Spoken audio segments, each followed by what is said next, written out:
Hi hello வணக்கம். இது உங்கள் சிவி ஜோன். சொல்ல நம்ம எப்படி இருக்கீங்க? இன்னைக்கு பார்த்தீங்கன்னா சூப்பரான தரமான 15வது வாரம், அதாவது ஃபினாலே வாரத்தோட ஓட்டிங் அனாலிசிஸ் பார்க்க போகிறோம். அதுக்கு முன்னாடி நீங்கள் நம்மளோட சேனலுக்கு புதுசு அப்படின்னா மறக்காமல் நம்மளோட சேனலை சப்ஸ்கிரைப் பண்ணிட்டு பாருங்கள். ஸோ லைட் இல்லாத காரணத்தினால எங்கேயோ வச்சு இப்போ தான் வந்து இந்த வீடியோ ரெடி பண்ணியிருக்கேன். ஸோ மறக்காமல் இந்த எஃபர்ட்டுக்கு ஒரு லைக்கை தட்டி விடுங்க.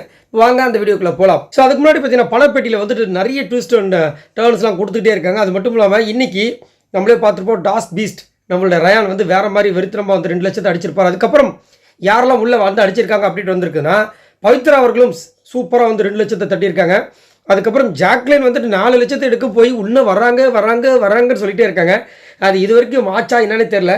அப்படி பார்க்கும்போது இந்த அப்டேட்லாம் வரும்போது இந்த அப்டேட்டும் வந்திருக்கணும். ஸோ இது கண்டிப்பாக ரூமர் அப்படின்றது நல்லாவே தெரியுது. அதை பற்றி நீங்கள் உங்களோட கருத்து சொல்லுங்கள். இந்த பணப்பெட்டி அதுவும் வின்னிங் அமௌண்ட்லேருந்து எடுக்கணும்னு சொல்கிறாங்க பார்த்தீங்கன்னா, அது ரொம்ப டூ மச்சாக இருக்குது.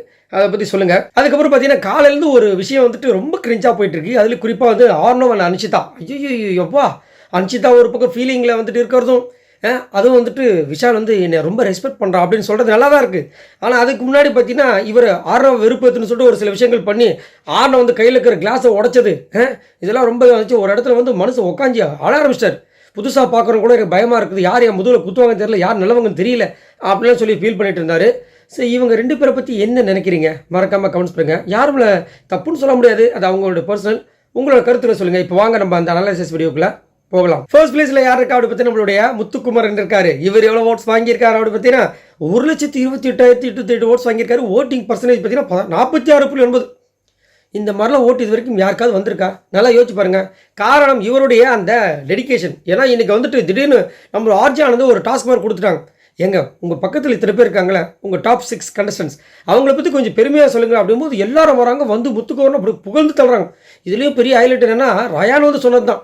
இதை சொன்னதுனால என்ன ஆச்சுன்னா, ரயான் வந்துட்டு இவரோட ஓட்டுக்கு தான் வந்து பிட்டை போட்டுட்டு இருக்காருன்ற மாதிரி நிறைய பேர் கமெண்ட்ஸ் பண்ணுறாங்க. பட் அவர் என்ன சொன்னார்னா, நான் இங்கே இந்த டிக்கெட்டு ஃபினாலில் வின் பண்ணி இங்கே நிற்கிறதுக்கு காரணமே எங்கள் அண்ணன் முத்து தான் அப்படின்ற மாதிரி வந்து பேசுகிறாரு. ஏன்னா ஒரு ஷாக்கிங்காக இருக்குது, என்ன சொல்கிறீங்க அப்படின்னு. அதே மாதிரி நாங்கள் 2 பேருமே அந்த கருத்து மோதல் இருந்துச்சு, முரண்பாடு இருந்துச்சு. பட் ஆனால் நாங்கள் 2 பேருமே ரைட்டோ தப்போ அதை ஹேண்டில் பண்ண கற்றுக்கிட்டோம். அதே மாதிரி முத்துக்குமரன் த கிரேட்டஸ்ட் பர்சன் அவர் தான் சொல்கிறார். அதுக்கப்புறம் வந்து அவர் எனக்காக வந்து அவரோட கேமையும் தாண்டி நிறைய யோசிச்சிருக்காரு, ரொம்ப நல்ல ஒரு பர்சன் அப்படின்றாரு. ஜாக்லின் வந்து ஒரு சூப்பரான விஷயத்தை சொல்லியிருந்தாங்க. என்ன சொல்லியிருந்தாங்கன்னா, அவர்கிட்ட நம்ம போய் காம்படிட் பண்ணிட்டோம்னா நான் தான் ஒரு ஸ்ட்ராங்கஸ்ட் கண்டஸ்டன்ட் அப்படின்னு நம்ம மாறுதட்டிக்கலாம். அந்தளவுக்கு ஒரு திறமையான ஒரு போட்டியால் நம்ம முத்துக்குமரன். அதே மாதிரி பிக் பாஸ் கேம் கொடுத்தா நம்ம எப்படி விளையாடணும் தான் நினைப்பாங்க. ஆனால் இவர் நம்ம எப்படி விளையாடணும், அதை எப்படி சுவாரஸ்யப்படுத்தணும், அதையும் தாண்டி மக்களுக்கு எதை கொடுத்தா அவங்களுக்கு இன்ட்ரெஸ்டிங்காக இருக்குன்ற அளவுக்கு யோசிப்பாப்பில். அந்த மாதிரி நம்ம மட்டும் யோசிச்சிட்டோன்னா நம்ம வேறு லெவல். அந்த மாதிரி தான் நான் வந்து பார்க்குறன்ற மாதிரி சொல்லியிருந்தாங்க நிறைய பேர். இன்ஃபேக்ட் சவுந்தரவே வந்துட்டு முத்துக்குமரனை புகழ்ந்தாங்கன்னா பார்த்துக்கிங்களா, அந்த அளவுக்கு பயங்கரமாக வந்து புகழ்ந்து தள்ளிட்டாங்க. பட் இருந்தாலும் அந்த வின்னிங் ப்ரைஸ்லேருந்து எடுக்கிறது கொஞ்சம் டூ மச் ஆகுது. ஏன் இவ்வளோ எஃபர்ட் போட்டிருக்காரு. அதாவது ஹிஸ்ட்ரிலேயே இந்த மாதிரி வந்துட்டு எப்போ பார்த்தாலும் கேம்னு இருந்த ஒரு ஆள் கிடையவே கிடையாது. அப்படி இருக்கிற மனுஷனுக்கு அந்த பணத்துலேருந்து கை வைக்கிறீங்களே, இது நியாயமான மாதிரி மக்களோட கருத்தாக இருக்குது. உங்களோட கருத்தையும் சொல்லுங்கள்.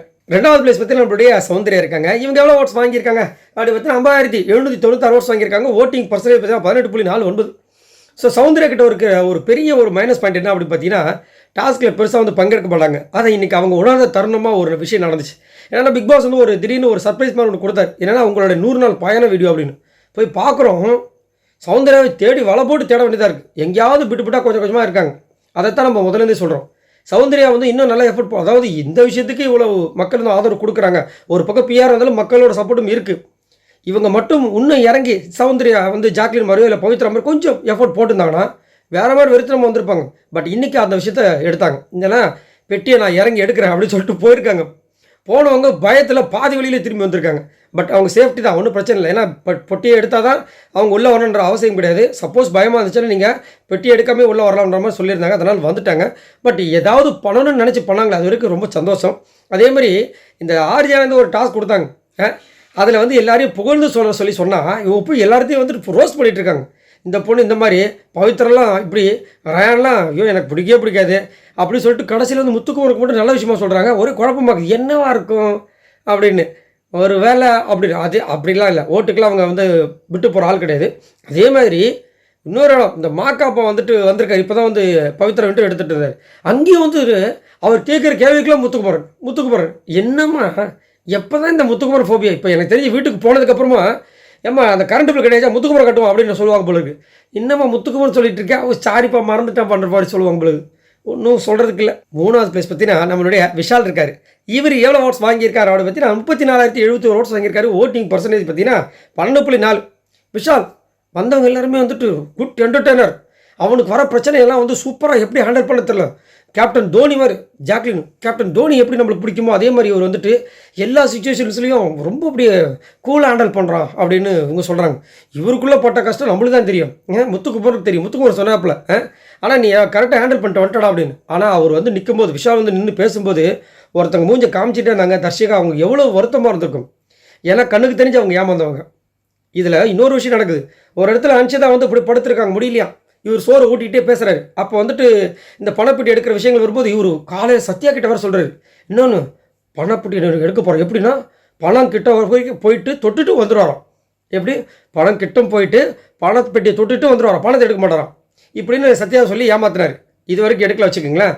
அதுக்கப்புறம் இவங்க கிட்ட இந்த சுனிதா அன்சிதா கிட்டன்னு சொல்கிறாரு முத்துக்குமரன் ஏமாத்துறான் தெரியுமா. என்ன ஏமாத்துறாரு அப்படி பார்த்தா அவன் ஃபஸ்ட்டு போயிட்டு வந்தப்போ அப்படி பண்ணால அது இல்லாமல் நடிப்பு அப்படி பண்ணாதான் அடுத்தவங்க போய் எடுக்க மாட்டான், இவங்களே பிரிச்சுக்கலாம் முடிவு பண்ணியிருக்காங்க அப்படின்றாரு.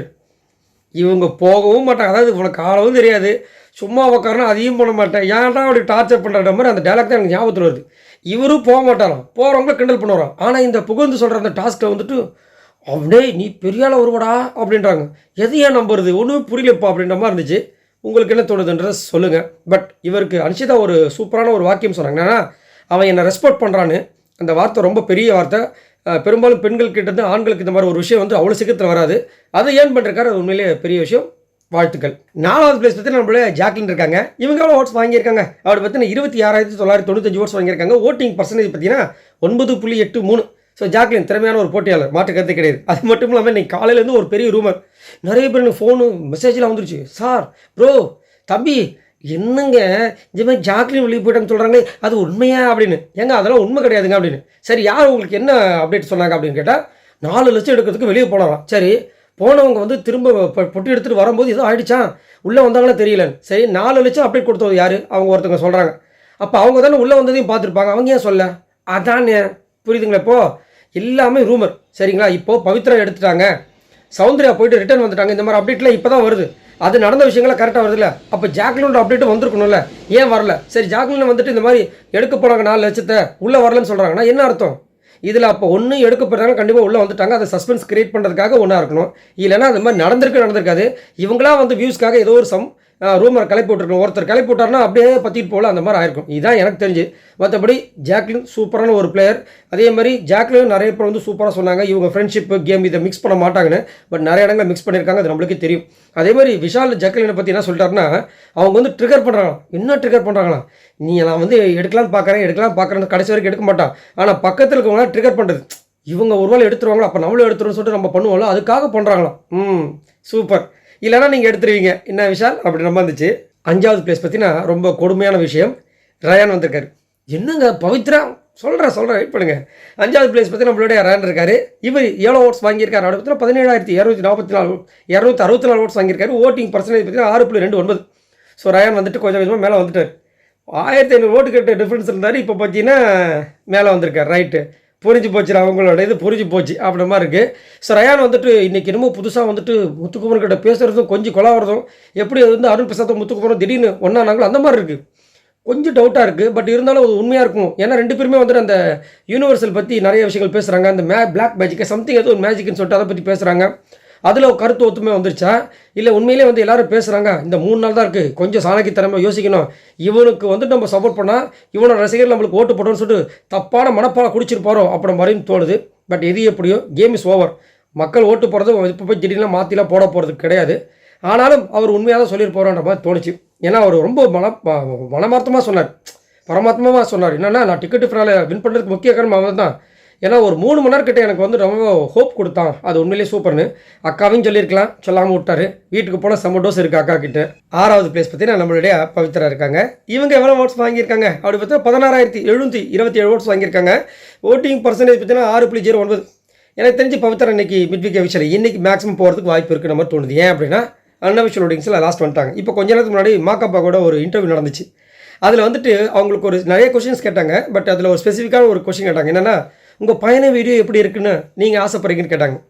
அப்பயே வந்துருச்சு டவுட். ரைட்ரா, பயண வீடியோ எப்படி இருக்கணும் ஆசைப்படுறீங்கன்னா அப்போ அங்கே ரெடி பண்ணுறதுக்கு இங்கே கேட்குறீங்க. சூப்பராக இருக்கேன்ற மாதிரி இருக்குது. அதே மாதிரி பார்த்தீங்கன்னா திடீர்னு லாஸ்ட் பிளேஸில் நம்ம பவித்ரா இருக்காங்க.